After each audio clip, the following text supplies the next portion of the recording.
So hello guys welcome back to my vlog. आज भ्लगमा चाहिँ चटलार चाहिँ कुकुर तिहारको रहेको छ, जसमा चाहिँ यति माला चाहिँ लगाइदिने छौँ। यति माला चाहिँ लगाइदिने छौँ।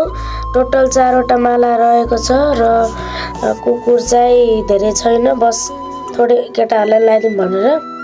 सो त्यो दुईटा हरामी हो बेटा। सो गाइज होइन, कुकुर चाहिँ खोज्दै हिँडेको थियौँ। सो कुकुर चाहिँ भेटाइसकेको छ, अगाडि बाटोमा रहेछ, त्यो देखाउने छ। त्यो रुक्नु, अरूले पनि लगाइदिइसके। सो गाइज हाम्रो कुकुर चाहिँ देख्न सक्नुहुन्छ, अरूले पनि माला सुरुमै लगाइदिइसके। हार कुकुर चाहिँ खतरा दुग्रिरहेको छ, एउटा खैरे एउटा चाहिँ कालो। सो गाइज यो चाहिँ दुईटा कुकुरलाई चाहिँ मैले दिइसकेको छु खाना पनि। सो माला पनि लगाइदिइसके। सो अब चाहिँ अगाडिको चाहिँ हेर्न सक्नुहुन्छ है।